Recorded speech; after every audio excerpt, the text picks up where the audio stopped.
while we're on the subject of Twitch's disciplinary system, let's talk about Twitch's emphasis on context. When it comes to Twitch's emphasis on context with disciplinary action, it's always going to look unfair because it's not quid pro quo. It's not always do the crime, do the time. They look at context. But if you look at the big picture in the long run, I would rather have a system that looks unfair than a system that is way open to abuse, because the punishment is always rigidly the same thing every single time. That's been my experience on YouTube. And this is what people are upset about when it comes to this whole committee thing or something, but we'll get to that later. It's in the notes. So, Twitch's emphasis on context with disciplinary action will inherently look unfair, but it's by far the more humane way of treating the user base as opposed to something like YouTube. The problem with depending on rigid mechanical quid pro quo systems, like for example every single accidental nudity regardless of context resulting in a 24-hour suspension, is that they give the audience something to weaponize to get creators banned, like what we saw with Amaranth. She's trying to do a ban appeal, she's got somebody's Twitch profile on there, guy goes and changes his picture to something inappropriate. Now here's the thing. People are saying, well, the guy who changed his picture to something inappropriate should get banned too. I'm sure. But you're talking a full-time streamer with thousands of people per stream versus somebody could make a sock puppet account. It's not a level playing field. If you have somebody who really hates a certain streamer and wants them booted off the platform, they may be more than willing to sacrifice a sock puppet account via ban or something. And are they ever going to get caught for ban evasion if they just one-off with that account and they act completely differently on their main account, and there isn't something like some kind of tracing or technical stuff to catch that it's the same person? So, no. You can't always be completely rigid with punishments all the time, because that leaves a system that can be weaponized by the people that folks are complaining about. Hate watchers. Yeah, well, that's something, that's a Twitch word. Over on YouTube, it was haters. And I've been hearing that all the way back to 2006. And I've been hearing about campaigns to deplatform people you didn't like by abusing disciplinary systems, going all the way back to 2006 when I first went to the platform. So, let's talk about the world and what it would be like if Trainwrecks got what he wanted, and the discipline was always the exact same thing. So, for example, do the crime, do the time. Sounds nice and simple, but it doesn't always work out in reality. So every single accidental nudity is an automatic 24-hour suspension. It begins a penalty volcano to get you perma-banned from the platform. Perfectly fair punishment for every single instance of that. You've now created, as we just talked about with the throwaway sock puppet accounts, an incentive for people to troll people off the platform. Unless Twitch streamers are more tenacious with their audience to try and defend against this, you now have a compelling reason for people to abuse the system to get people booted off of Twitch. And they don't really have anything to lose. That's what trolling is. You got nothing better to do, so you mess with people on the internet by whatever means necessary. And it can be pretty mundane, too. Let me tell you something about YouTube. I don't agree with YouTube's like and dislike system. Before Dailymotion became a commercial platform only, and user-generated content still got somewhere on that platform, before all of that happened, Dailymotion had only a like counter. They didn't have the dislike thing. So, here's the thing. If you had just a like system only, and you didn't like a video, you didn't give them your like, and it didn't rank as high, and it didn't do as well. But on YouTube, with the dislike button, you are incentivizing negative behavior, and you're giving somebody a weapon to use against YouTubers.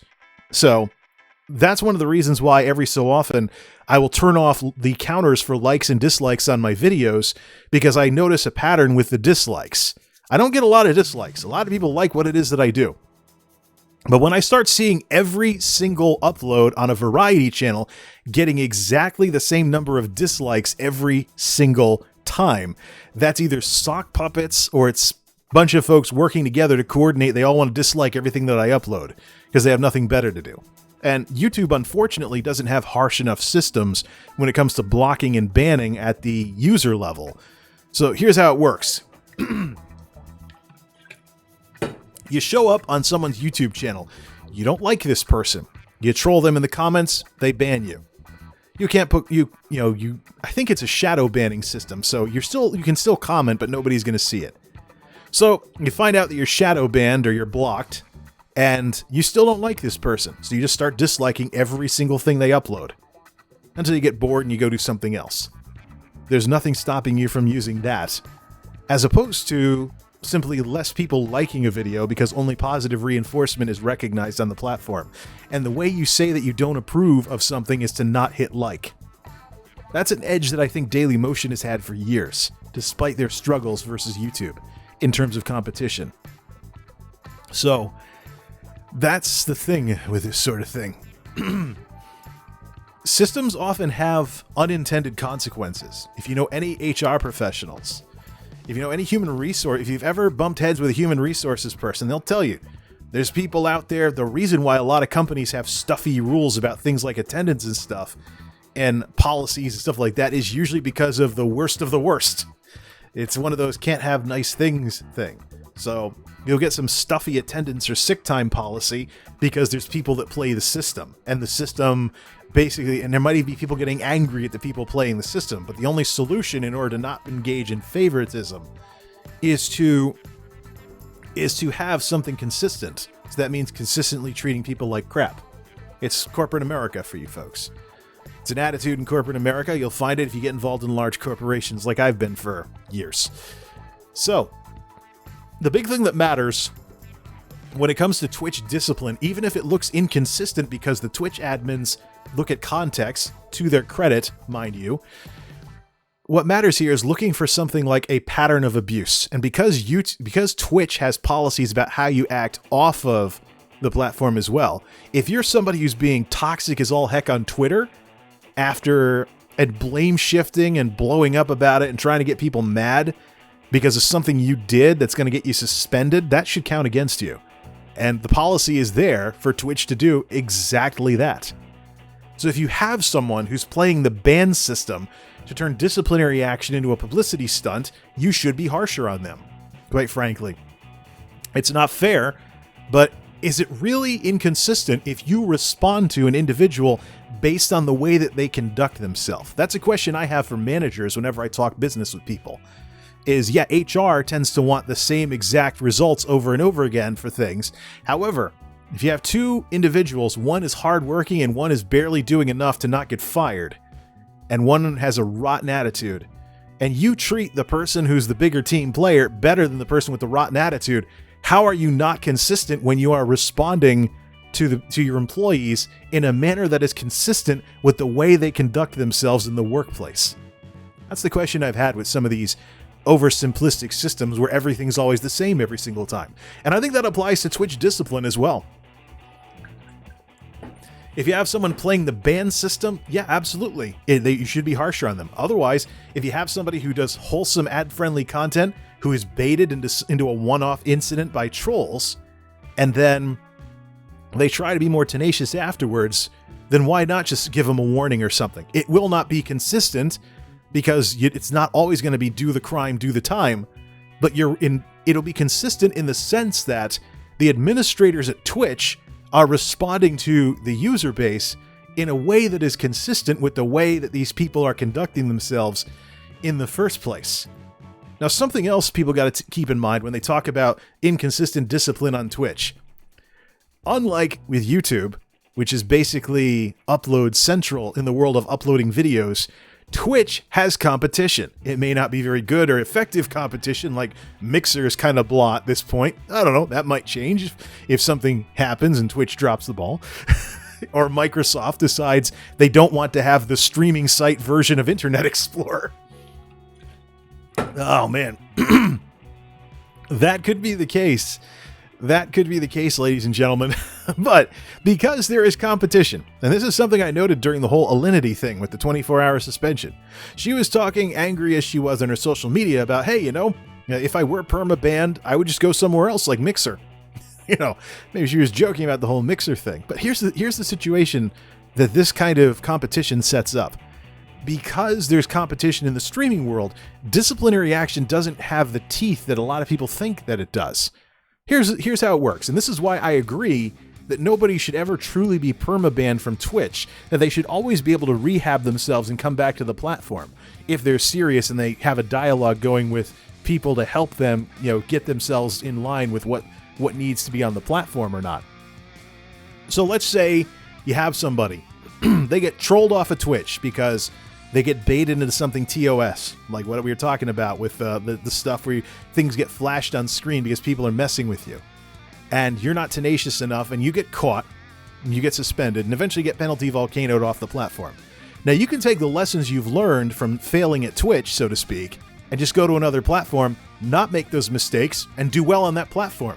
And now Twitch has lost your talent because of a mechanical quid pro quo system that didn't look at context.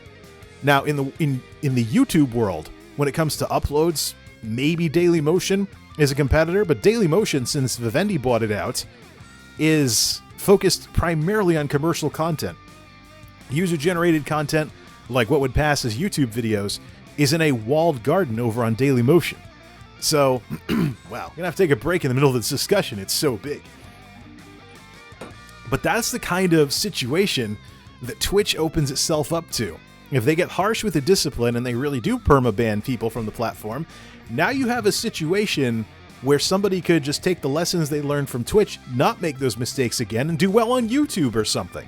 And as the YouTube-Twitch thing with streaming heats up, YouTube is going to become more compelling than Twitch at some point because of its better support for uploads.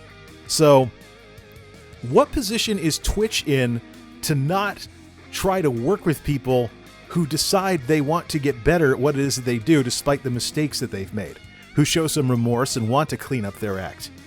So, something to think about that normally wouldn't be thought about in these kinds of situations, but these situations call for a different approach.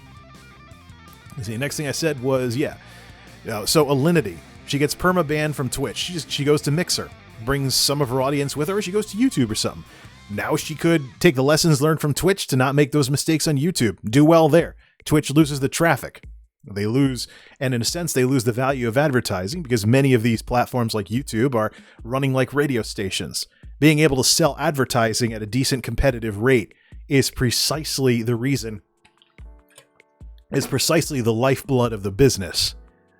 So this is why I believe very much, this fundamentally is why Twitch will never be too harsh on discipline if they know what's good for them, because there's competition.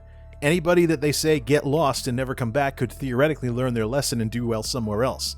And more large tech companies are trying to cash in on the streaming thing right now, such as Facebook. So it's not like being tenacious on YouTube or anything to not lose your ability to make uploads, which is what I do. So